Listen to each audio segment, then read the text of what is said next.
साधन भजन जाने नहीं तो कैसे मिले विश्राम, है ना। ये भी कह सकते हैं कैसे मिले निजराम। ध्यान से सुनना। साहेब कबीर के पास सभी मत के लोग चले गए। दुर्गा को मानने वाले, काली को मानने वाले, भोलेनाथ को मानने वाले, राम जी को मानने वाले, माटी पत्थर गहिल देवता धर्मराज, जितने भी देवता है, सभी मत के लोग कबीर साहब के पास पहुंचा। उनसे प्रश्न किया कि हे कबीर साहब, आपके हिसाब से भगवान कहां है? क्योंकि पूरी दुनिया भगवान की तलाश में है, भगवान खोज रहे हैं। तो आप बताएं भगवान है कहां? तो साहब ने कहा कबीर है सत्य आत्मा। क्या कहा? कबीर है सत्य आत्मा। कहा भगवान की बात छोड़ो, मैं ये कह रहा हूं इस दुनिया में जो भी सच जानना चाहते हो, जो भी सत्य को तुम धारण करना चाहते हो, वो आत्मा ही है, आत्मा के अलावा और कुछ नहीं। आत्म है भगवान। विचारो। अब सोचिए कि निर्धन साहब के अंदर से ऐसी कौन सी चीज निकल गई जो उनको लोग दफना दिए? क्या निकला? आत्मा। आत्मा निकल गई। अब आत्मा के निकलने पर ही उनके जो पुत्र हैं, जो उनके बहुएं हैं, जो उनके समाज के लोग हैं, शरीर से रिश्ता टूट गया। टूट गया कि नहीं? कोई रिश्ता नहीं, है ना। इसलिए बोलता पुरुष साहेब कबीर ने किसी भी देवी देवताओं का विरोध कभी नहीं किया। ना वो मंदिर का विरोध किया, ना वो मस्जिद का विरोध किया, ना काली दुर्गा का विरोध किया, किसी का नहीं। कबीर साहब ने विरोध किया ही नहीं, बस गलत आडंबरों का विरोध किया। कबीर साहब ने कहा नारी ही दुर्गा है, ऐसा कहा। साहब ने क्या कहा? जिसके पास 2 हाथ है, जो आप लोग बैठे हैं, कहा उस देवता की शक्ति से धरती चल रही है। नारी की शक्ति से ना, नारी की शक्ति से। आपके हाथ में जो 2 हाथ है, आपके शरीर में जो 2 हाथ लगी है, साहब कहते हैं उनके शक्ति से घर चल रहा है, परिवार चल रहा है, सृष्टि चल रही है, सृष्टि की रचना हो रही है, जन्म हो रहा है। तो कबीर साहब के हिसाब से दुर्गा कौन है? आप लोग बताइए। क्या बोले दुर्गा? हाँ सब बोलिए ना। इसलिए कहा कबीर साहब कहते हैं कि तुम मानो मत, तुम बनो, तुम बनो। तुम स्वयं दुर्गा के रूप हो, तुम स्वयं काली के रूप हो। काली कौन? जो काल का नाश करे। कौन सा काल? चुगली काल है, निंदा काल है, क्रोध काल है, ईर्ष्या जलन काल है, जो झगड़े लड़ाई काल है। साहब कहते ये सबके बीच में है।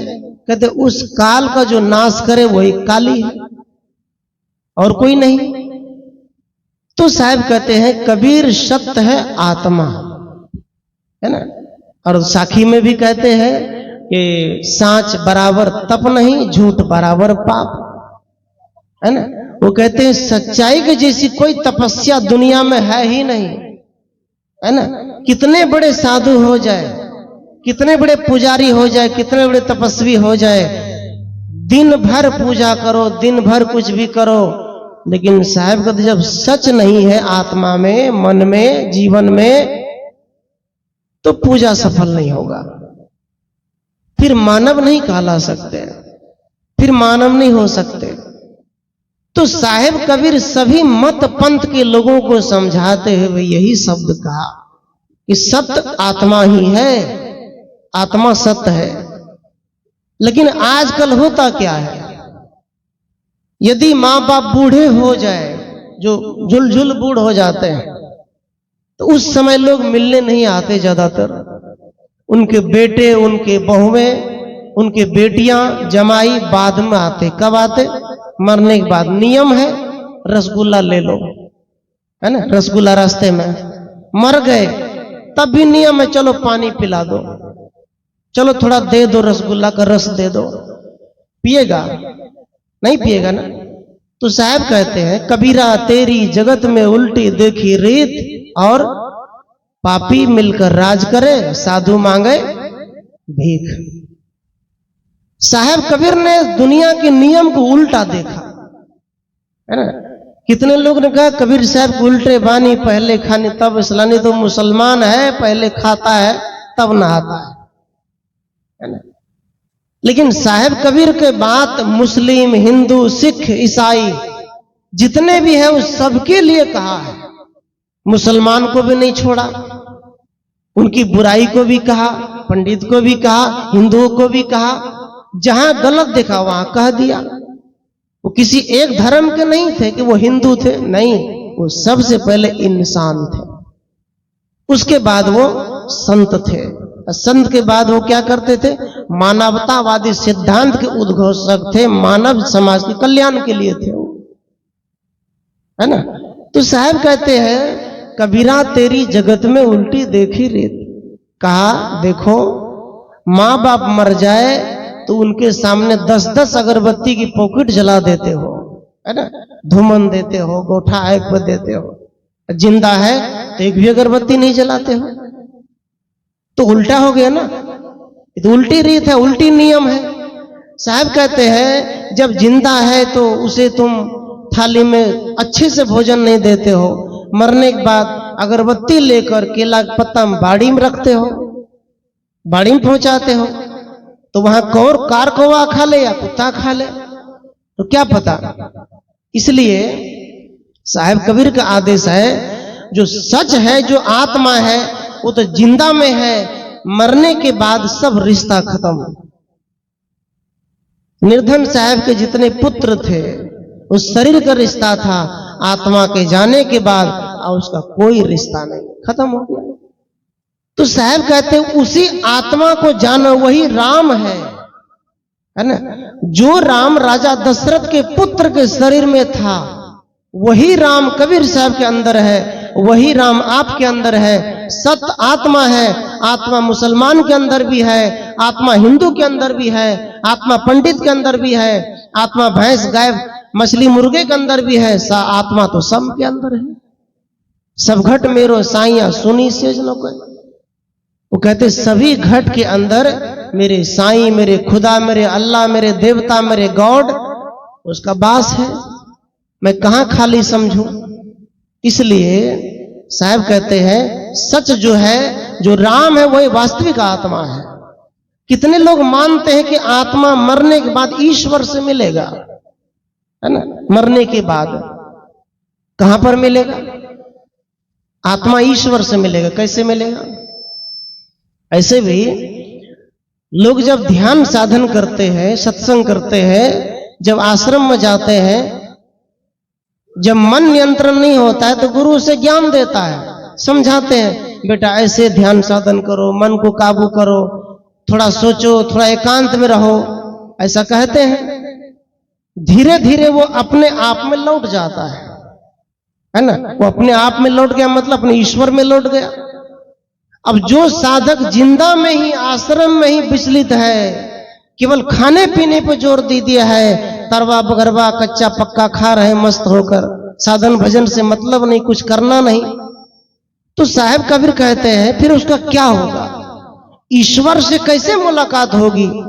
और ऐसे ही जब गृहस्थ समाज, माता बहनें, आप लोग यदि भक्ति सत्संग नहीं करेंगे, साधन नहीं करेंगे, उधर से चलिए, बीच में कैमरा, उधर से, तो वो इष्ट देवता से मुलाकात कैसे होगी? नहीं होगा ना। तो साहब कहते, कबीर साहब कहते हैं, ईश्वर का दर्शन कौन करता है? भगवान के पास कौन जाता है? कहा जो जिंदा में शांत है, जो जिंदा में सुखी है, जिसका मन नियंत्रण है, जो जिंदा में सतलोक में वास करता है, उसको मरने के बाद ईश्वर से मिलने की जरूरत ही नहीं है, वो तो जिंदा में ही ईश्वर के पास है। जिसके घर में जिंदा में शांति है, और जो जिंदा में शांति नहीं उसका क्या होगा? आगे करो इसको, थोड़ा उधर से जाएगा। एक बार की बात, एक रानी थी। वो रानी एक दिन एक पुजारी को बुलाया। पुजारी पूजा करने के लिए बैठ गया तो 7 दिन का हवन रखा था, 7 दिन का। पुजारी और रानी से कहते थे कि रानी साहब आप राम भजे ते बंधन टूटे, यही कहते थे, राम भजे ते बंधन टूटे, राम भजे ते बंधन टूटे, शब्द बोलते थे। लेकिन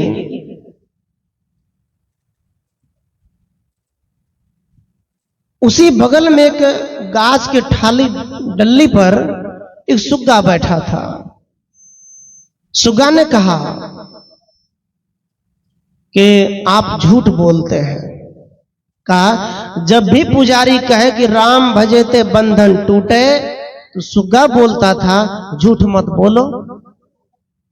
ऐसा जब बोलते थे तो पुजारी के पूजा में विघ्न पड़ता था, बाधा पड़ जाता। पुजारी एक दिन गुस्सा करके सुग्गा के पास चला गया, करे सुग्गा, जब मैं पूजा करता हूं तो ऐसे क्यों बोलते हो कि झूठ मत बोलो? तो सुग्गा ने कहा देखो पुजारी, बात ऐसी है, मैं एक आश्रम पर था, है ना, एक आश्रम पर, और उस आश्रम पे एक पुजारी ने मुझे पिंजड़े में कैद करके रखा था, कैद करके बंद करके रखा था। लेकिन उस बीच में हुआ क्या, मैं भी राम राम का ही जाप कर रहा था। मैं भी बोलता था राम भजे ते बंधन टूटे, राम भजे ते बंधन टूटे। लेकिन मैं 12 साल तक पिंजड़े में रहा, मेरा बंधन नहीं टूटा, मैं भाग नहीं पाया।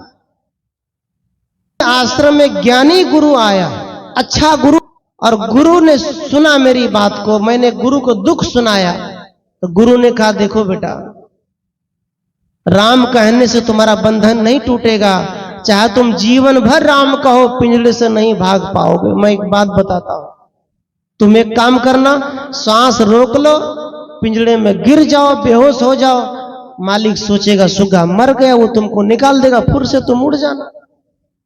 ऐसे किया, सुग्गा तो आजाद हो गया।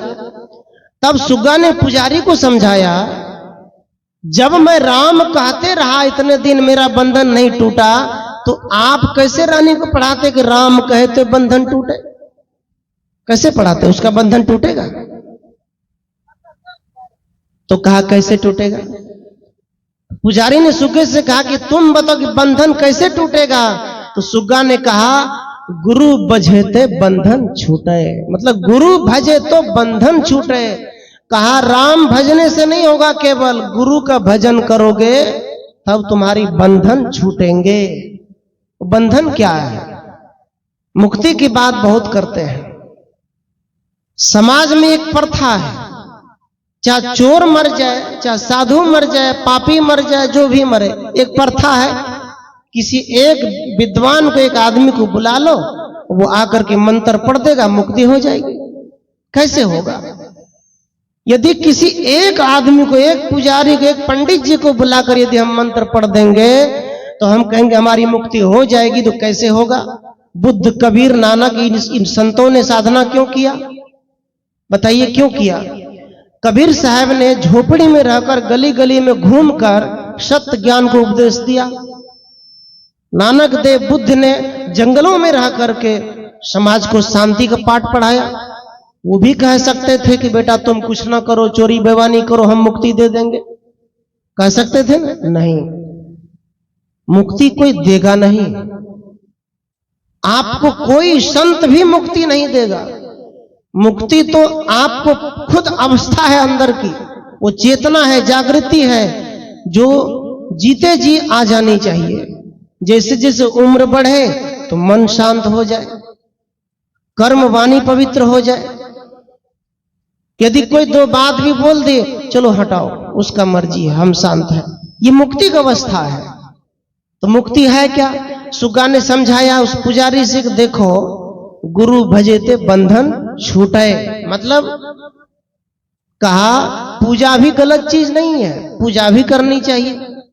पूजा के बहाने तुम आंगना साफ करते हो, कल जन्माष्टमी आज ही तो है, अंगना साफ किए, नई नई साड़ी पहन लिए, नई नई चूड़ी खरीद लिए, पूजा कर लिए, इसके बहाने सफाई तो हो गई। लेकिन साहब कहते तुम रोज रोज सफाई करो, एक दिन क्या सब दिन करो। तो साहब कबीर का जो आदेश है वो कहते हैं एक दिन नहीं, है ना, पूजा एक दिन नहीं, वो कहते सब दिन। वो क्या कहते हैं, हर प्रतिपल हर क्षण। तो सुज्ञ ने समझाया, कहा देखो बंधन छूटने का मतलब है यदि तुम मनुष्य हो, यदि तुम सच्चा प्राणी हो, तो जिस चीज को खाने से जीवन में हानि होती है, दांत में कैंसर का रोग होता है, लिखा हुआ है पुड़िया पर इसे ना खाओ, तब भी खाते हो। साहब कहते इस बंधन को सदगुरु छुड़ाते हैं। इस बंधन को कौन छुड़ाते? सदगुरु, संत। लेकिन जहां हम पूजा करते हैं तो पूजा तो करो, लेकिन विवेक पूर्वक करो, पूजा भी करो। जब पूजा करें तो शराब ना पियो, ये शराब भी बंधन है। साहब कहते ये बंधन छूटेगा गुरु की भजने से, गुरु की जाप करने से। अति पावन गुरु मंत्र मन ही मन जाप जपो। सदगुरु कबीर कहते हैं अति पावन, पावन मतलब पूजनीय, पवित्र। कहते गुरु का जो मंत्र है उस मंत्र का जाप करो। जाप क्या है? जाप किसे कहा जाए? मान लीजिए शंख है, शंख घंटी है ना। अब हिंदू धर्म में मान लिए है कि शंख फूकने से काल भाग जाता है, हम माने हुए हैं, इसको मुसलमान नहीं मानता है। मुस्लिम भाई कहते हैं कि हम अजान देंगे, तो उसको हिंदू नहीं मानता है। तो एक दूसरे का विरोध तो सब करते हैं। राम वाले कृष्ण का विरोध करते हैं, कृष्ण वाले राम का विरोध करते हैं, करते हैं कि नहीं? लेकिन यहां साहब कहते हैं शंख फूकने से शांति मिलती है, काल भागते हैं। वो कहते हैं मन की घंटी बजाओ, साधना की घंटी बजाओ, सुंदर व्यवहार की घंटी बजाओ, अपनी सुगंधी फैलाओ समाज में। साहब कहते फिर वो शंख क्या, तुम्हारी व्यवहार से मुसलमान भी खुश हो जाएगा, उनके व्यवहार से हिंदू भी खुश हो जाएगा। यहां ये साहब कहते, साहब कबीर के बातों में जातिवाद नहीं है। तू चमार है, तू यादव है, तू ब्राह्मण है, तू कोरी है, तू नीच है, ऐसा साहब के बातों में है ही नहीं। एक मौलवी जो इलाहाबाद में कहा जाता है कि वो संत रहा करते थे, स्वरूपलीन सदगुरु अभिलाष साहब जी के सानिध्य में मौलवी थे। कौन बड़ा है, किसे बड़ा माना जाए? ब्राह्मण बड़ा है कि हिंदू बड़ा है? कौन बड़ा? और जन्म से ब्राह्मण होता है कि बाद में बनता है? बड़ा कौन है? तो साहेब कबीर कहते कोई बड़ा नहीं, जिसका आचरण बड़ा है वही बड़ा है, जिसका कर्म व्यवहार ठीक है वो बड़ा है। यदि ब्राह्मण है, मांस मछली खाता है, बकरे की बलि चढ़ाता है, तो वो बड़ा नहीं है। यदि एक चमार है, यदि वो मांस मछली नहीं खाता है, भक्ति करता है, अच्छे रास्ते पर चलता है, तो ब्राह्मण से कई गुना बड़ा है। साहेब कबीर का ये आदेश है, वो कर्म पर तोलते हैं आदमी को, कर्म की तराजू पर, है ना, वो कर्म की तराजू पर चढ़ाते हैं और दूसरी दिखावा की तराजू पर नहीं नापते हैं, कर्म की तराजू। यहां से मरेंगे तो कितना कुछ किए वो साथ में नहीं जाने वाला, आपकी कर्म की हिसाब होगा, कर्म की। तो यहां मुक्ति की बात है ना, ये आत्मा मरने के बाद किसी भी ईश्वर से नहीं मिलता है, ना किसी परमात्मा से मिलता है। ये आत्मा परमात्मा देवो भव, है ना, क्या कहते हैं? परमात्मा देवो भव, मतलब हम जिंदा में परमात्मा, परम आत्मा, श्रेष्ठ आत्मा। आत्मा कितने होते हैं? 4, भूत आत्मा, प्रेत आत्मा, दुखी आत्मा, दुष्ट आत्मा, आत्मा महान आत्मा, कई आत्मा होते हैं। साहब कबीर कहते हैं कि जो माता बहने, जो पुरुष अपने घर में दिन रात झगड़ते हैं, वो कौन है? दुष्ट आत्मा, है ना। फिर कहते हैं प्रेत आत्मा। प्रेत आत्मा जो केवल सोते हैं, सोते तो सब है, जो मोह के नींद में है, जो माया के नींद में हमेशा रहता है ना। आप पता है भात रोटी खाएंगे तो पेट भरेगा, लेकिन थोड़ी सी खाने से तो पेट नहीं भरेगा, लेकिन खाते हैं। ये क्या है? मोह का नींद। उससे मोह हो गया, गांजा से मोह हो गया, वो भंगोली आता उससे मोह हो गया। खाते हैं, कहीं पड़े रहते हैं, सड़क पे गिर जाते हैं। आज के नए नए युवक टायर पंचर बनाते हैं, उसको पीता है धुआं मार के, कैसे कैसे सनफिक्स पीता है। तो ये मोह हो गया। साहब कहते हैं माया के नींद में जो सोए रहता है, हमेशा हमेशा गिरे रहता है उसमें, साहब कहते उससे कब जगोगे, उससे कब उठोगे, कब जागोगे? उससे जागो। तो यहां कहते प्रेत आत्मा जो केवल खाता है, पीता है, बच्चे पैदा करता है, जो सत्संग नहीं करता है, जो भक्ति नहीं करता है, कभी भी हाथ जोड़कर अपने घरों में बैठकर न ध्यान करता है, न नमस्कार करता है, तो साहब कबीर के तो प्रेत आत्मा है। प्रेत आत्मा दूर की आत्मा है, नरकगामी है। फिर कहते हैं दुष्ट आत्मा, और फिर परमात्मा, भक्ति आत्मा। परमात्मा कौन है? जो धीरे धीरे सत्संग करके, भक्ति करके जग गए। इस द्वार में इतने संत आए, ये सब व्यवस्था है, बड़े बड़े व्यवस्था, और सभी भाई मिलकर कौन थे? परमात्मा। कौन थे वो? स्वरूपलिंग निर्धन साहेब, जो कबीर पंथियों की जमात देख रहे हैं। उनके ये इस गांव में कबीर पंथ कितने बना दिए, कबीर पंथ। अब कबीर पंथ बना दिए, लोग को लगता होगा कि कबीर पंथ में उन्होंने जोड़ दिया, वो तो जुड़ गया, हम कैसे जुड़े? कबीर पंथ क्या है थोड़ा समझो। कबीर पंथ किसे कहा जाता है? कबीर पंथ का मतलब है कि यदि आप कबीर साहब के विचार पर चलते हैं तो आप भूत से न डरो, यही कबीर पंथ है। यदि आप कबीर साहब के विचार से जुड़ते हैं तो आप मरने के बाद कोई श्राद्ध कर्म न करो, उखरी में पिंड न कूटो, यही कबीर पंथ है ना। कितने लोग मरते घर में तो आंगन में सब पुतो मिलकर साड़ी पीन ले जाओ, उखरी में दाग चावर कोटे से काने से, नियम है ना कि ना, लेकिन इस आंगन में नहीं हुआ है। यही कबीर पंथ है। मतलब आजादी, आजादी सड़क में ब्रेकर होता है, गाड़ी जाकर उछले से होता है ना, वहां पर ब्रेकर डाल दिया कि तुम पिंड कूटो, पिंड नहीं कूटोगे तो सास ससुर की मुक्ति कैसे होगी, है ना। अब वैसे जब सास ससुर जब द्वार पर रहे तब घर के पुतो सब को लय बुढ़वा भैर थारी ख्याल से बैठल से मरबो तो पेड़ कुटबो, जो न जिंदे में पेड़ कुटबो। जब आप गाली दे रहे पेड़ कुटने का, तो मरने के बाद पेड़ क्यों कुट रहे हैं? इसका मतलब आप गाली दे रहे हैं, गाली दे रहे कि नहीं? पेड़ कुटना जिंदा में ककरो कह दियो तोर बकरी मरचा खलकोएगा, तोर पेड़ कुटबो, तोरा तो मार जो तोर बेटा के साफ काट लेतो, कैसे ना गैर दल। जब मरने के बाद आप पेड़ कूट रहे हैं वहां समाठ में उखरी में देके, तो समझ लीजिए आप अपने सास ससुर को गाली दे रहे हैं कि तोर पेड़ कुटे चमरियों के बाद, है ना। यही कबीर पंथ है जो छूट गया।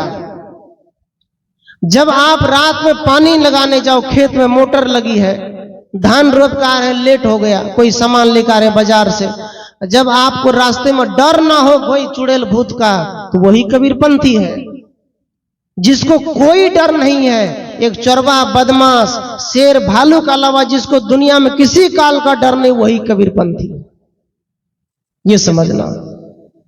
और जो ये सोचता है कि कहीं हाथ दिखाए कि मेरा काम बन जाएगा, हाथ दिखाते हैं ना, हाथ दिखाते बाबा देखिए मेरे हाथ में भाग रेखा कैसा है, भाग रेखा देखते हैं। आलसी है, जुआ खेलता है, ताश खेलता है, शराबी है, कहीं पलटा रहता है, गप मारता है, और तब जाके पंडित जी का बाबा हाथ देखिए कौन सा ग्रह है। तो साहब कहते हैं ऐसे आदमी कभी अमीर नहीं हो सकता है। जो कभी मेहनत नहीं करता, जो काम नहीं करता है, जो हाथ दिखाने के चक्कर में है, वो आदमी सब दिन गरीब रहेगा और डरपोक रहेगा। कबीर साहब आजाद कर दिए हैं। हाथ में रेखा क्या होती है? मुट्ठी मुनते हैं, कोदार पकड़ते हैं, है ना, कचिया पकड़ते हैं, पटवा काटते हैं, कोई काम करते, इसमें भी नस नाड़ियां हैं, तो रेखा बन गई, है ना। जो ज्यादा काम करते हैं तो रेखा में कट मार जाता है, तो क्या बोलते हैं, रे तोर तो काल को कट मारल छो, है ना, बोलते हैं इसमें कट मारा हुआ है, तुम्हारा भाग रेखा बंद है। तो कहते क्या करने का बड़े बाबा, खोल दीजिए इनको। तो कहते लाओ खोल, 200 रुपया लगेगा। खुल गया तो आप अमीर हो गए? नहीं हुए। साहब कहते कबीर साहब कोई पंथ नहीं है, उनका एक विचारधारा है, विचारधारा। वो जिससे जुड़ेगा आदमी, वो आदमी आजाद जीवन जिएगा, आजाद स्वतंत्र रहेगा, कमाएगा खाएगा और अमीरी का जीवन जिएगा। अमीरी जीवन क्या है? कैसे? मान लीजिए आपने घर बनाया, नया घर, बड़े सुंदर मकान बनाया। मकान बनाने के बाद आप चिंता में है कि प्रवेश कब लेंगे इसमें, यही चिंता है, प्रवेश कब लेंगे। तो किससे लेंगे? दिन बनाएंगे। कौन दिन करेंगे? इस दिन प्रवेश करेंगे, ये दिन बनाना है। किससे पूछेंगे? कोई अलग आदमी से, पंडित जी से पूछेंगे। वो कहेंगे गिट्टी आपकी, छड़ आपकी, सीमेंट आपकी, मेहनत आपकी, पैसे आपकी, मजदूर आपकी। आप पूछोगे किससे? तो कौन मालिक है तुम्हारा? सब कुछ तुम सर्वोद्धार करता। जिस तरह कहते हैं आत्मा तुम सर्वश्रेष्ठ हो, तुम खैनी छोड़ सकते हो, तुम बीड़ी छोड़ सकते हो, तुम गांजा छोड़ सकते हो, तुम अपने जीवन को बदल सकते हो, तुम कमाकर करोड़पति बन सकते हो। ऐसे ही तू घर बनाया है, उस घर में प्रवेश कर ले, कोई काल कलेश नहीं लगेगा। काल का मतलब भूतकाल, वर्तमान काल, भविष्य काल। 3 काल है, 3 काल। भूतकाल मतलब, भूतकाल कहते हैं बीते हुए काल को। जिस घर में, जिस परिवार में बीते हुए बात को बार बार उलटते पलटते हैं। पुतो आई घर में, जब पुतो घर में आ गई तो सोच कहते हैं तोरा मैं तो पलंगो न दल का। 10 साल भाई बात कहते थे तो काल पैदा हो गया। मतलब बीते हुए बात को जब दोहराते हैं तो काल बन गया। कौन कौन? पुतो और सास में काल का रूप ले लिया, झगड़ा हो गया, वही तो काल है। इसलिए कहा जो बात बीत गया उसे न दोहराओ, काल नहीं आएगा। यही बात, कुछ बात सोच ने कहा पुतो से, पुतोबो कैसे बुढ़िया हाथ आना उतने दिन पहले कहते रहिए अनाना बात है, तो क्या होगा फिर? दोनों में काल होगा। तो साहब कहते यही काल को शांत करो। और किसके द्वारा? सत्संग के द्वारा, गुरु भक्ति के द्वारा। फिर कहते वर्तमान काल। वर्तमान क्या है? आंगन में सुबह में बैठे चर्चा हो रही थी कि अब तो इस कलयुग भरी संसार में पिताजी तो चले गए, निर्धन साहब चले गए, अब उनके पोता पोती बाल बच्चे हैं। ऐसी कृपा करिए, आशीर्वाद दीजिए कि हम सब उनके रास्ते पर चलें, उनके रास्ते पर जाएं, उनका नाम आगे बढ़ाएं। इसका मतलब क्या होगा? वर्तमान काल। अब इस घर के बेटा जो जितने भाई हैं सब मिलकर वर्तमान में अपने बेटे को कबीर साहब का ज्ञान यदि देना शुरू कर दे, बताना शुरू कर दे और सत्संग के रास्ते पर चले और सत्संग के साथ साथ खेत में मेहनत भी करे, बिजनेस व्यापार करे, राजनीति पॉलिटिक्स भी करे ईमानदारी पूर्वक, साहब कहते हैं वर्तमान भी सुधर जाएगा, वर्तमान की काल भी समाप्त हो जाएगा। ये बात है। बोलो सदगुरु भगवान की। ये वर्तमान की काल है। साहब कहते वर्तमान काल, वर्तमान में यदि हम इसको ठीक कर लेते हैं, सत्संग कर लेते हैं, तो याद रखना फिर काल नहीं बनेगा। फिर कहते भविष्य काल। इस घर में भी काल आ सकता है। कैसे? यदि आप अभी वर्तमान ठीक नहीं करेंगे तो भविष्य में आपके पिता का नाम, आपके दादा का नाम इस दुनिया से मिट जाएगा, खत्म हो जाएगा, कोई नाम नहीं लेने वाला होगा। इसलिए उनको वर्तमान ठीक करो, भविष्य में आपका पोता भी साधु संत को बुला करके इस बार पर सत्संग कराएंगे। करेंगे कि नहीं?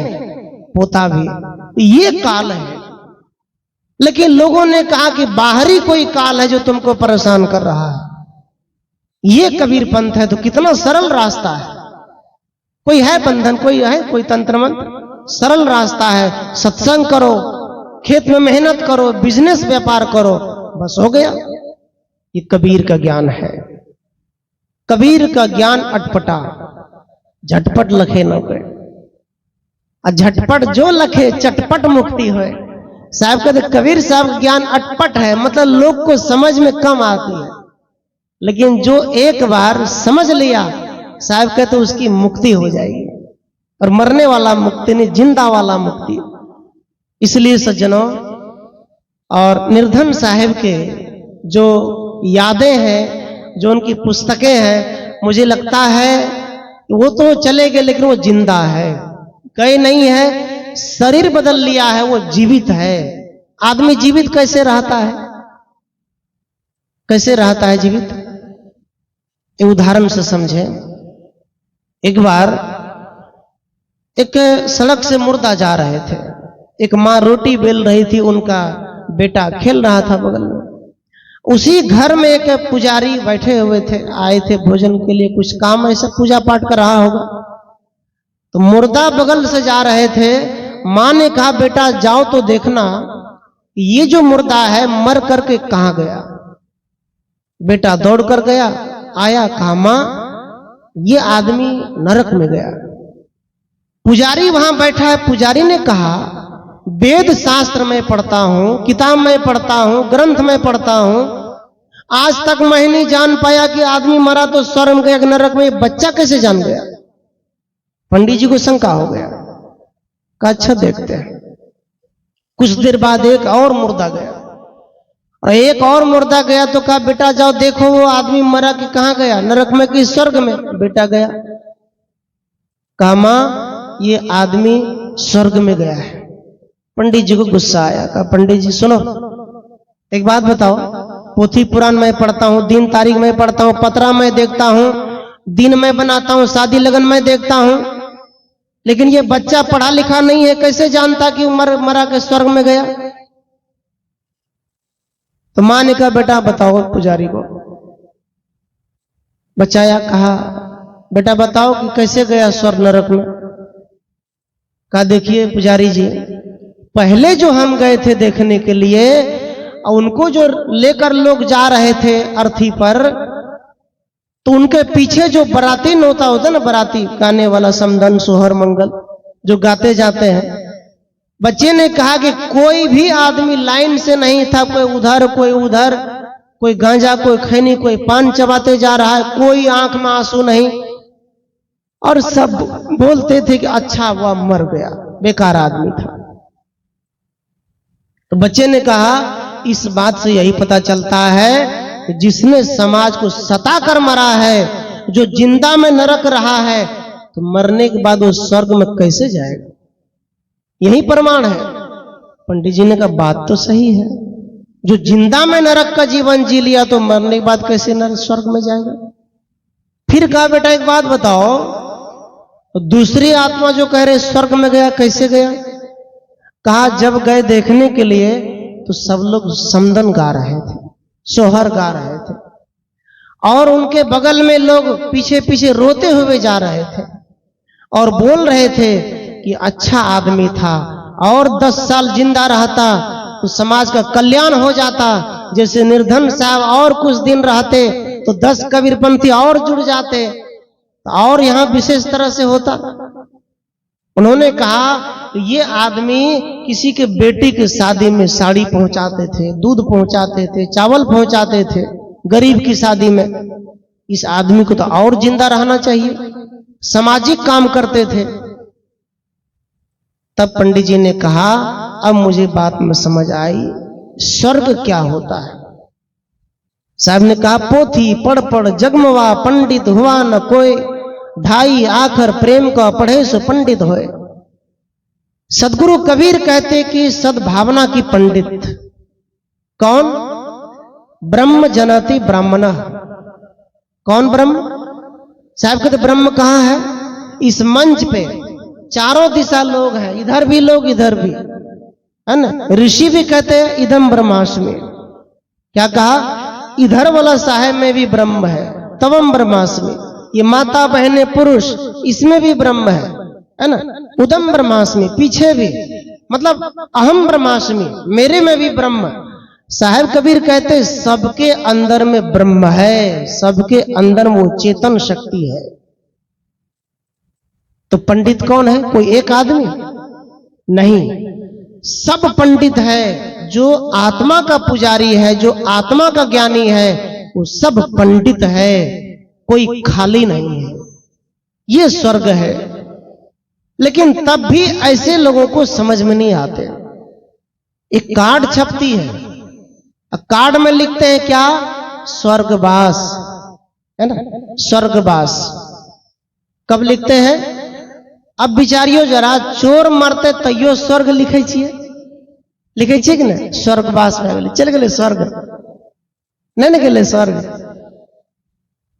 तो कार्ड में लिखल स्वर्ग काम देते कहियो? कलम से लिख लिए, बाजार में लिखलकै, अब आदमी केना छे नहीं छे, तो स्वर्ग कार्ड में लिखलकै डॉट से, पेंसिल से, मशीन पे। साहब कहते मस्तिष्क में स्वर्ग लिखो, दिमाग में स्वर्ग लिखो, दिमाग में शांति स्थापित करो, ये स्वर्ग है। तो ये कहां से मिलेगा? सत्संग से, भक्ति से, ज्ञान साधन से ये स्वर्ग मिलेगा, ऐसे नहीं मिलेगा। साधन धाम छूट गए, यानी सत्संग छूट गया, सब कुछ नहीं छूटा लेकिन सत्संग छूट गया। क्या छूटा? बहाना क्या होता है? पूछिए, बेटा का हॉस्टल छोड़ा, कहां नहीं छे पैसा। बेटा का हॉस्टल छूट गया, दुनिया के सब काम कर रहे हैं, सत्संग छूट गया, लेकिन नशा नहीं छूटा, लेकिन बेटा का हॉस्टल, कोचिंग सेंटर छूट गया। फीस देने के चक्कर में पैसा वहां जा रहा है। और साहब कहते हैं दुनिया की सब काम हो रहा है, लेकिन भक्ति सत्संग क्यों छोड़ दिया? क्रोध न छोड़ा, कपट न छोड़ा, चुगली न छोड़ा, निंदा न छोड़ी, अरे हरि भजन क्यों छोड़ दिया? गुरु का भजन क्यों छोड़ दिया? गुरु का भजन तो करो। तो मैं कह रहा था मंत्र जाप, मंत्र जाप। मैं कहा शंख एक आदत बन गई कि फूकने से शांति मिलती है।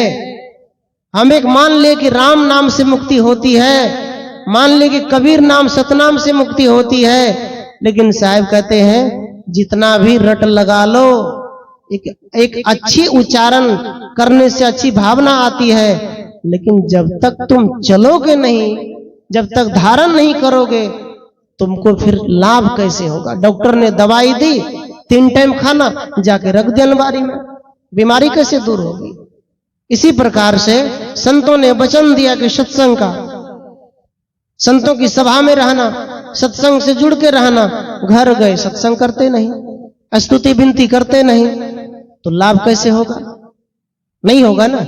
तो लाभ के लिए हमें घर में भी नित्य ध्यान अभ्यास करनी चाहिए और कर लेनी चाहिए। इससे क्या होता है? लालच का त्याग होता है। लालच किसे कहा जाता है? लालच मना क्या है? लोग कहते पैसा, जमीन, लालच, घर मकान, लालच। ये तो जीवन जीने की साधन है। कौन नहीं चाहता कि हमें और हो, तरक्की करे? जैसे आप चाहते कि महल 3 महल 4 महल बन जाए, वैसे आप ये भी चाहो कि मेरे जीवन में वैसे ही 3-4 महल की शांति हो जाए, मन में शांति हो जाए, ऐसे ही चाहो। साहब कबीर कहते मन लगा मेरा यार फकीरी में। फकीरी का मतलब पैसा ना कमाओ, गाड़ी पे ना चढ़ो, मोबाइल ना चलाओ, जमीन ना लो, मकान ना बनाओ, नहीं, ये भाव नहीं है। फकीरी का भाव है कि बड़े बड़े संपत्ति कमा करके भी ये सोचो कि ये मेरा नहीं है, बच्चों का है, मैं पिता हूं, मैं पिता का कर्तव्य कर रहा हूं, मैं भी मर जाऊंगा, मेरा सब छूट जाएगा, ये सोचो। ये फकीरी का जीवन है। एक बार 2 पति पत्नी थे। 2 पति पत्नी में कौन? पुजारी थे ही। उनको एक जजमान ने 9 लड्डू दिया। 9 लड्डू, 9 लड्डू मिला तो वो खा लिया एक दिन घर में आके बांट के खा लिया। पत्नी ने कुछ नहीं कहा क्योंकि जजमान दिए हैं। एक दिन वो जजमान वो पुजारी चले गए अपने ससुराल। ससुराल गए तो वहां भी सासू ने न लड्डू दिया, सास ससुर ने। वहां से जब आए तो पत्नी कहे छे देखियो न लड्डू छे, हमर माँ दलके बना के, 5 हम खेवे 4 अहाँ खा लियो। क्या हमर माँ दलके बना के, हमर 5 पर अधिकार छे, अहाँ के 4 पर अधिकार छे।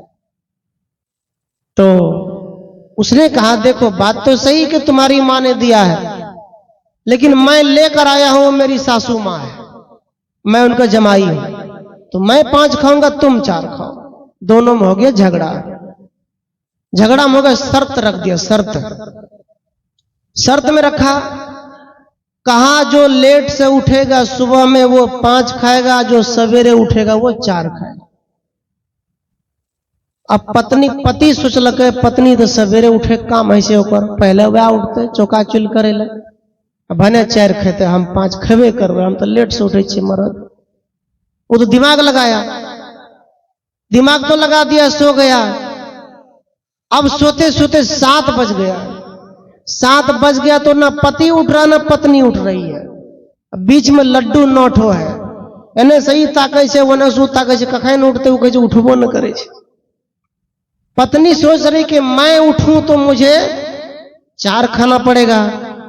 अब पति सोच रहे कि यदि मैं पहले उठ गया तो मुझे 4 खाना पड़ेगा। और 4 कोई खाने को तैयार नहीं, सब 5 खाना चाहते। ऐसा करते करते 10 बज गया। पड़ोसी के लोग ने कहा क्या बात है भाई, रोज घंटी बजते थे, पूजा होती थी, आज नहीं उठ रहा है कोई, उठना चाहिए कि नहीं, मर तो नहीं गया। दरवाजा खटखटाए, कोई नहीं उठा। पड़ोसी लोगों ने दरवाजा तोड़ के अंदर गया, तब भी नहीं उठा। तब भी कह रहे हम तो उठवे नहीं करबो, 5 खाइए कराओ चाहे जे भाजे। ऐसा किया। ऐसा करते करते हिलाया डुलाया, दोनों सांस रोक लेके। क्या तो बीच में 9टा लड्डू छे, दोनों सांस रोक लिया। कुछ देर बाद लोगों ने नाड़ी चेक किया, ऐसे कहीं तो मर गलो। मर गया तो सब गांव समाज, उनके बेटा आप तो सबको जो बाहर में था बुलाया, पड़ोसी समाज के लोग सब कानने लग, रोवे लगले। कोई कल के जो लकड़ी काट रल्ला चल बाहर, लकड़ी तकड़ी कटेगा आदेश दिल के, तैयो कहे छे जे भाज हम 5 खेबे करबो। दोनों में से कोई आंख नहीं खोले छे, सुतल दोनों एकदम धड़पड़ाइन देने छे। सोते सोते सोते जब दिन हो गया 12, जब अर्थी पर उसको उठाने लग गया, नहाए गए, तब भी वो आंख नहीं खोल रहा है, तब भी सांस रोके हुए। चाहे जो हो धीरे सांस, योग सिद्धि जानते थे, योग के द्वारा सांस भी रोक लेते थे कभी कभी। जब देखे देव हाथ ने, जो कभी सांस भी ले ले। ऐसा करते करते काफी देर जब बीत गया, सज्जनों क्या हुआ, उसको जब लिटा दिया अर्थी पे, तैयो घर वाला कहे छे कहे छे तू 4 खेला नहीं मान रहा छे। दोनों के साथ पता नहीं की हेतै, आंख नहीं खोले छे, खाइए लेते 4टा तो की हेतै, हम पति छियै ओकर, तो पति परमेश्वर है छे, खा लेते तो की भए गेलै वह 4टा। पति कह रहल छे। अब पत्नियों कहे छे आप तो चल दल के लैके, आप की हाथ नहीं हाथ, उठबो नहीं करे छे, हमर माय दल के हम 5 खाइए लेबै तो की हेतै। दोनों मन ही मन सोच रहे हैं। और सोचते सोचते सज्जनों जब आगे गए, जब अर्थी पर लेटा दिए, वहां जब उतारे 5 पलटा घूमे, और ऊपर में तो नहीं देखे छे लोग सब, ई ओकरा देखे छे, आँख ओकरा देखे छे, अर्थी अलग अलग छे। ऊपर में आँखों खोल ले, खूब जोर से सांस लेलके, कना पे ऊपर में के देखे छे सांस ले छे।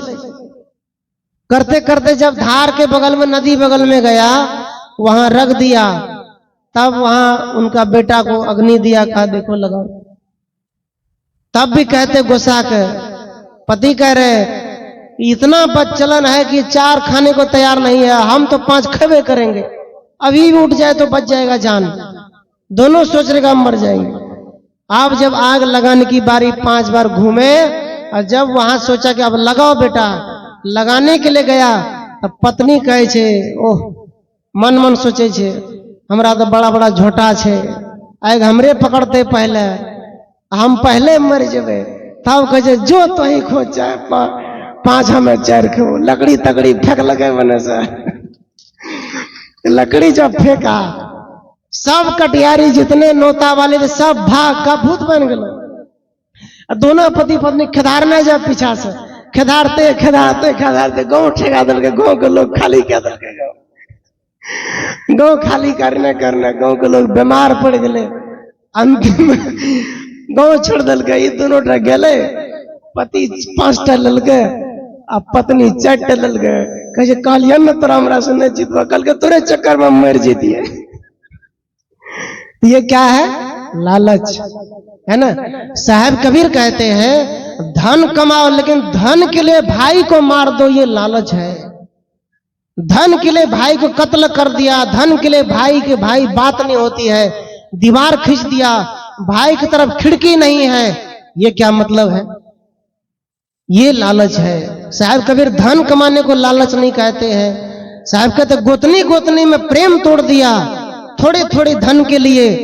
लेटरिन बाथरूम 2 है, किचन है, कहते नहीं हम वहां लेवे, वो लिए पड़ते ओकरा, दोनों में झगड़ा, कहीं कुछ ले लो क्या दिक्कत। ये बात है। साहब कहते हैं कि जो भाई से प्रेम नहीं करता है, अब पड़ोसी दूसरे से प्रेम करता है, कहते वो राम नहीं वो राक्षस हो सकता है। राम जी ने ऐसा नहीं किया था। राम जी ने आपस में प्रेम किया। राम जी जब भरत जी राम जी को वापस लेने गए थे सेना लेकर, तो लक्ष्मण कहे भैया देख रहे हैं अयोध्या भी छुड़वा दिया, लेकिन भरत सेना लेकर आ रहा है मारने के लिए। तो राम ने कहा देखो ऐसा मत सोचो, मेरा भाई है वो ऐसा नहीं कर सकता है, मेरा भाई है वो मेरे पर वार नहीं कर सकता है, जरूर वो मुझे मनाने आ रहा होगा, आने तो दो। जब आया तो भाई का पैर छू लिया, ये भाई का प्रेम है। लक्ष्मण ने कहा कि भैया आपके पास तो बाण की शक्ति है, आप तो राजा है, आपके पास सेना है, पिता और माता ने आपके साथ गलत व्यवहार किया, आपको वनवास भेज दिया, आप चाहे तो बाण चलाकर मार दीजिए ऐसे लोगों को। तो राम ने क्या कहा, मैं धन के लिए पिता पर बाण चला दूं, ये वो मैं बेटा नहीं हूं। मैं, मेरे पिता ने मुझे घर से निकाला है, उसके लिए मैं पिता और मां पर बाण कैसे चला दूं, कैसे लाठी चला दूं? मैं तो पुत्र कहलाने के लायक नहीं रहूंगा। वो राम है। आज के राम कहां है? आज के राम मंडप में जाके लड़की लाकर नचाता है और गांजा पीकर ढोल बजाता, हरे राम करता है, तो राम की पूजा कहां होगी? और तब कहेंगे कबीर साहब तो विरोध करते हैं सबका। ऐसे पंडे पुजारी को फिर लग जाता है बात। राम की पूजा राम नाम गाने से नहीं होगा, राम की पूजा अंदर उतारने से होता है। कहते हैं हरे राम हरे कृष्णा कृष्णा कृष्णा हरे हरे। कोई बेटा है, कोई बेटा अपने माँ का कहे गे माँ गौ माँ, तो माँ कहते ना आगे बोलना की कहे कहते ना, खाली दिन भर के मम्मी मम्मी, माँ को बसा उठते ना। अब पिता कहे पप्पा पप्पा पप्पा, तो पप्पो को सा उठते, कहते ना आगा बोलना, पेन लेवी कि पैसा लेवी कि बिस्कुट लेवी, पूछते ना। इसी प्रकार से केवल राम कहोगे 24 घंटा तो राम जी गुस्सा उठते ना है। वो कहेगा कि नहीं कि तुम काम करो जाके, राम जी कहते हैं कि तुम पहले काम करो। ये राम की भक्ति है। राम तो कहते हैं तुम कुछ करो, तुम मेहनत करो, वो अंदर वाला राम है। लेकिन हम क्या करते, बाहर वाला राम की जयकार करते हैं, जयकार बाहर वाला करते हैं, फिर राम नहीं उतरेगा। जितने भाई हैं, ये निर्धन साहब के जितने पुत्र हैं, आप जितने भी भाई होंगे, आप लोग राम को उतार लीजिए। और निर्धन साहब का नाम कैसा देखिए, निर्धन मतलब बिना धन का, है ना, लेकिन उनके पास बहुत कुछ है। इतने जो बैठे हैं आप लोग आए हैं, कम है क्या? बहुत कुछ है, धन है। कौन सा धन था? आत्म धन जही ठोर है, बचन कबीर उपदेश। कहते वो कौन है? आत्म धन, अंदर का धन, सुख शांति का, प्रेम से बोलने का धन, प्रेम का खजाना। जिस पुतों में प्रेम की खजाना है वो धन है उनके पास, जिसमें सेवा की खजाना है वो धन है उनके पास, है ना। जो श्रृंगार बड़े करते हैं लेकिन प्रेम की भाषा नहीं है, उसके पास कोई धन नहीं है। दुनिया के सब धन बेकार है उनके पास। वो धन, एक बूढ़ा बाबा था, बूढ़ा बाबा, उसने कहा अपने पुतों से कि मुझे भोजन दो। भोजन दिया। कहा बेटी आज हमको खाने का मन है, बढ़िया बढ़िया चीज, तो बना दिया। कौन से आज के युग में कौन सा है? टिकटॉक होता है ज्यादा, यहां टिकटॉक चलता है। इंडिया में जिली चलता है, जिली ऐप, उस पे चलता है ना। एक बच्चा है बेला में, एक गांव में मैंने देखा है आंखों से, वो मां दिन भर रात दिन जब टाइम मिले वीडियो रील्स गर्भवती अवस्था में बनाई थी। वो बच्चा मोबाइल के बिना रह ही नहीं पाता है, रोता है, मोबाइल दो तो चुप हो जाता है। कौन सा प्रभाव है? वो भोजन नहीं दे रहे थे, मोबाइल का ज्ञान दे रहे थे। पेट में तो बच्चा है, लेकिन दिन आंख जब मोबाइल में था नाचने कूदने में, तो बच्चा मोबाइल के बिना कैसे रहेगा? महाभारत में कैसे मारे गए? अर्जुन मारे गए थे क्या? कौन मारे गए? अभिमन्यु। क्यों मारे गए? जैसे वो क्या थे? राजा थे वो लोग। जैसे बॉर्डर पे सैनिक होता है, योजना बनाते कि कैसे उड़ाना है चाइना को, कैसे पाकिस्तान को ऐसे उड़ाना है, योजना बनाते। और माँ बाप गर्भवती अवस्था में वो पुत्र को सिखा रहे थे, अपनी पत्नी से बात कर रहे थे कैसे ऐसे मारेंगे जाएंगे। और जो बच्चे पेट में था वो सुन रहे थे। माँ सो गई, बच्चे सो गए, सीख नहीं पाए। यहां कहते जो करते हो वो सीखते हो। साहब कहते रो पे पेड़ बबूल का आम कहां से पाए? जो पेड़ बोए हो, जो चिंतन तुमने कर लिया है, जो आदत तुमने बना ली है, वही परिणाम तो आगे आएगा। आगे कैसे आएगा? इसलिए साहब कहते हैं कि क्या करते हो, सोचो जरा। राष्ट्र के निर्माण कैसे होगा? राष्ट्र के निर्माण करना है तो अपने घर से करो। राष्ट्र के निर्माण अपना घर, घर में सबसे बड़ा विश्वविद्यालय है कौन? मां बाप। बाद में स्कूल है, मां बाप विश्वविद्यालय है। तो भोजन बनाकर तो दिया, पुतोरा ने गुस्सा में थी, बना को दिया। बुढ़वा को क्या कहा? हला ठूस ला, थारी पटक के दिया। अब आगे में दिया भोजन तो बूढ़ा को आया गुस्सा। गुस्सा क्या आएगा? मतलब खाना तो दिया, मतलब देखिए भोजन तो परोस दिया। उसने कहा तू जब बनेवे कला, इतनी चीज बनाइए दला, इतने समय लगिए गए तो प्यार से परस देती है तो ख्या लेती है। वो बूढ़ा भी फांसी लटक के मर गया। मतलब आवेश में आके, दुखी होकर के, परेशान होकर, कैसा भोजन हम क्या करेंगे करके, ये बात होती है। और साहेब कबीर का यही आदेश है, गली गली में घूमकर, समाज में घूमकर, नारी पुरुष स्त्री जितने माता बहने विद्यार्थी सबके लिए संदेश दिया, तुम आगे आगे बढ़ो। साहेब कबीर ने, लोगों ने कहा कि साहेब ने माया की, नारी की निंदा किया, है ना। साहेब कहते नारी निंदा ना करो, नारी नर की खान, नारी से सब होता है, राम कृष्ण बुद्ध कबीर भगवान। सोचो, नारी निंदा ना करो, नारी से सब पैदा होता है। कहते जो नारी की निंदा किया है, याद रखना उस धरती पे जीने लायक नहीं है। जिसने अपने घर में नारी को मारा है लाठी से, थप्पड़ से मारा है, शराब पी के आया पत्नी को खूब मारा, साहब कहते उस मनुष्य के अंदर में, घर में धन लक्ष्मी कभी नहीं आ सकता। इसलिए का नारी निंदा ना करो। क्यों ना करो? नारी नर की खान। नारी जो है सभी मनुष्य समाज, सभी मानव भगवान, जो कबीर साहब है, बुद्ध भगवान है, जो महावीर स्वामी है, जो रामकृष्ण परमहंस, जितने संत हुए हैं, कहते ये सब तो नारी से पैदा हुआ है। निर्धन साहब नारी से पैदा हुए, आचार्य श्री धर्म स्वरूप साहब जी नारी से पैदा हुए, स्वरूपलिंग सद्गुरु अभिलाष साहब नारी से पैदा हुए, हम नारी से पैदा हुए, ये जितने महात्मा साधु संत बैठे नारी से पैदा हुए, आप लोग नारी से पैदा हुए। कहते नारी नर की खान। जैसे सोने की खान होती है, जहां मिर्ची ही खाली बिके तो मिर्ची की खान है, जहां कपड़े बिके तो कपड़े की खान है, इसी प्रकार मानव समाज की जगत जगत जननी वो नारी है, नारी। इसलिए नारी का भी सम्मान होना चाहिए। लेकिन नारी का सम्मान कबीर साहब ने किया।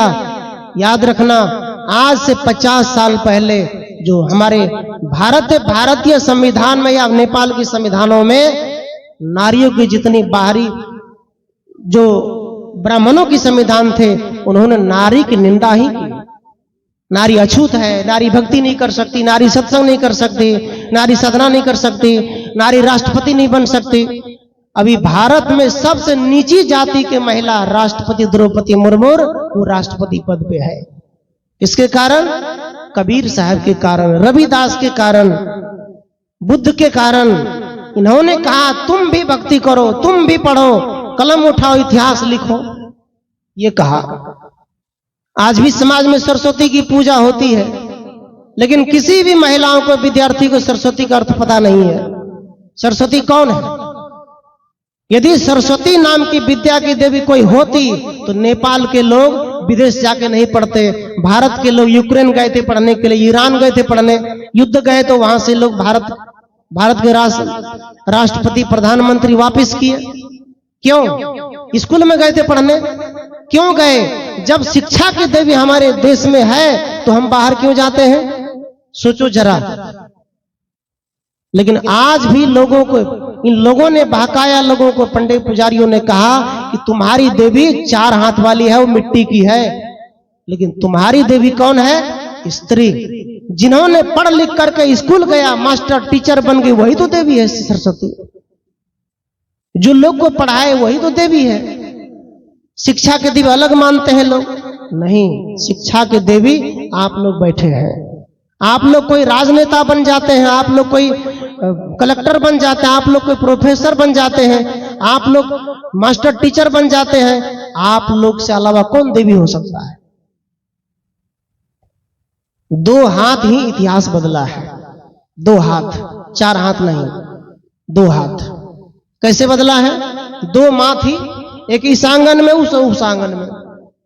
जहाज ऊपर से जा रहा है, एक माँ ने, बच्चा दौड़ कर कहा माँ कथी छिए जाए छे?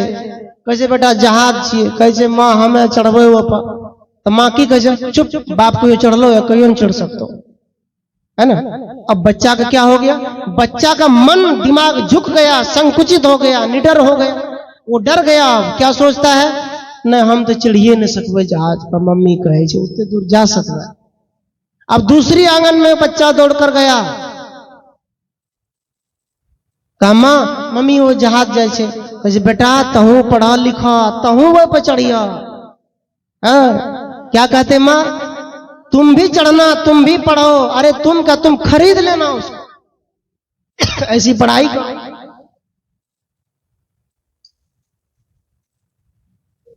क्या कहा? तुम भी चढ़ना। अब बताइए कि शक्ति कौन दे रहा है? वही माँ है ना। आप लोग भी अपने बच्चों को शक्ति दीजिए कि तुम कर सकते हो। दुआर पे गले वो ना भूत से बिलाई छे, नड़िया छे, है ना। अब वो डरेगा भागने से, रात में भी डरेगा भूत से। ये बात है।